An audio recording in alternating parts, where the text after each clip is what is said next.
gimana cara biar kita tuh kalau bahasa terapis tuh rilis beban, masalah, curhat supaya rilis gitu kan, rilis curhat.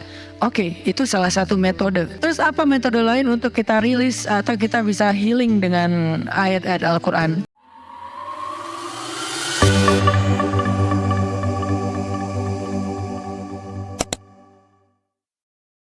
Kita pengen tadabbur ayat supaya bisa healing perasaan kita yang sedang terluka. Healing tentang beban kita. Gimana cara biar kita tuh, kalau bahasa terapis tuh rilis beban, masalah, curhat supaya rilis gitu kan, rilis curhat. Oke, itu salah satu metode. Terus apa metode lain untuk kita rilis atau kita bisa healing dengan ayat-ayat Al-Quran? Tadabbur. Jadi ada tafakkur, ada tadabbur, ada terapi. Islam itu banyak banget hal-hal yang bagus, tapi tidak ada yang lebih indah dan lebih tepat dan lebih efektif daripada terapi dengan tadabbur Al-Quran. Bukan hanya baca, tapi tadabbur Al-Quran. Menghayati, memahami pesan-pesan Allah di dalam Al-Quran. Makanya ketika Nabi punya masalah, obatnya Al-Quran. Itulah kenapa di dalam Al-Quran Allah menyebutnya wasyifa'un lima fis sudur. Dia itu obat, penyembuh, bahkan bukan obat. Kalau obat itu dawa, kalau syifa penyembuh. Dawa belum tentu sembuh, bisa sembuh bisa enggak. Tapi kalau syifa ya udah pasti sembuh. Maka Allah menyebutkan Al-Quran itu sebagai bukan dawa, tapi disebutkan sebagai syifaun lima fis sudur, obat hati, obat jiwa, obat mental. Walaupun banyak ulama menganggap bahwa dia juga bisa menjadi obat fisik, dan saya percaya itu. Tetapi yang lebih dahsyat lagi adalah dia memang obat mental. Pertanyaannya, bagaimana menjadikan Al-Quran sebagai syifa, healing? Ayat-ayatnya gimana cara kita mentadabburinya? Semua ayat sama, cuman yang membedakan satu dengan yang lain fadilahnya. Tapi semua sama-sama istimewa. Jadi nggak boleh ada satupun ayat yang kita anggap nggak penting. Alif Lam Mim, apa pentingnya ya? Nun, Qaf, Shad, satu huruf doang. Enggak, biasa aja. Sehingga kita ngerasa membaca ayat itu nggak terlalu istimewa. Sama, satu huruf pun itu istimewa di Al-Quran. Kan kata Nabi satu huruf seperti 10 kebaikan. Jadi kalau kita baca Nun, udah aja, alhamdulillah udah ngaji. 10 kebaikan loh itu. Tapi kalau udah tahu 10 kebaikan, ngapain satu huruf? Udah aja wal qalami wa ma yasturun, lanjut dong. Udah tahu tuh 10 kebaikan cuma satu huruf, sayang banget ya kalau ada waktu. Dan ketika membacanya jangan target saya harus cari waktu yang tepat nih buat baca Quran biar khatam 1 juz. Jangan cari waktu yang tepat, susah. Lama-lama sampai malam akhirnya nggak kebaca. Asal ada waktu baca aja dulu, dapat setengah halaman, dapat 2 baris, dapat 1 baris, pokoknya baca aja dulu. Jadi tadabbur, cara untuk bisa menjadikan Al-Quran sebagai syifa, tadabbur. Bagaimana dulu Nabi, sahabat, orang-orang solih mentadabburi Al-Quran? Yang pertama adalah mereka membaca Al-Quran secara tematik, supaya kita dapat sesuai dengan problem kita, masalah kita, hajat kita. Tematik. Lagi ada masalah apa kita?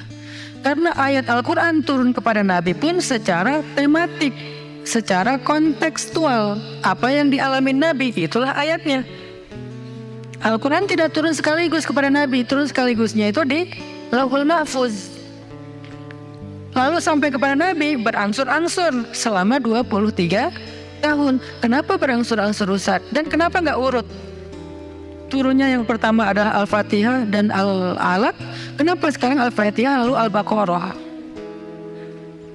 Kenapa enggak Al-Fatihah, Al-Alaq, kemudian surat apa lagi yang berurutan sesuai dengan urutan turun? Kenapa kok dibalik-balik, kok diacak-acak? Karena Al-Quran turun itu secara tematik, teman-teman. Hikmahnya apa? Hikmahnya karena dia tidak turun untuk sekedar dibaca. Dia turun untuk ditadaburi supaya jadi solusi, petunjuk dalam hidup. Petunjuk apa? Petunjuk terhadap masalah yang lagi dihadapin. Dan kita nggak akan dapat petunjuk kalau nggak ngerti kan? Coba baca petunjuk penggunaan obat. Bahasanya bahasa ya bahasa Thailand misalnya. Banyak cup-cupnya. Susah kan kita? Gimana berapa hari sekali? Kayaknya 5 kali sehari deh. Padahal cuma 2 kali sehari. Nggak bisa dapat petunjuk karena nggak ngerti. Maka supaya kita bisa tadabbur, kita pahami. Nah, memahami apa? Sesuai dengan tema.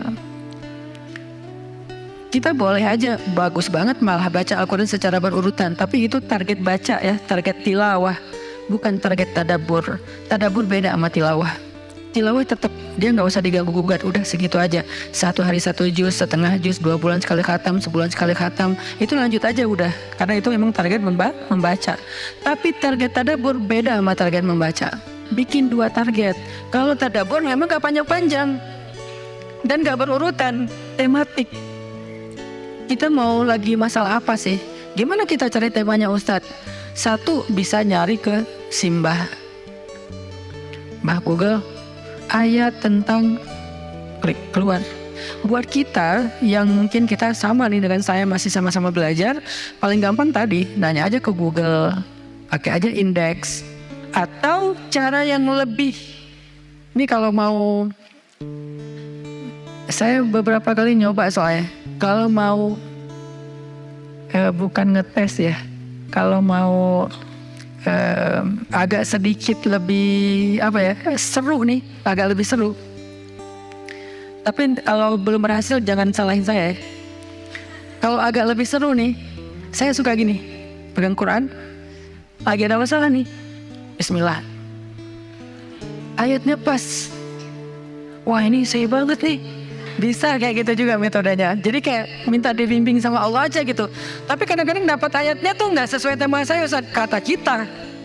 Padahal kata Allah, ini yang kamu butuhin tuh ini nih. Bisa gitu juga dengan syarat membukanya pakai Bismillah, bukan membuka yang itu ya Allah ya, yang itu ya. Jangan maksa. Allah lebih tahu. Bismillah. Ayatnya tentang makanan. Oh mungkin kita masalahnya emang masalah berat badan mungkin, atau masalah mubazir mungkin, sehingga merembet kemana-mana. Allahu alam. Tapi kalau mau lebih jelas ya udah cari pakai yang tadi, dapat ayatnya secara tematik.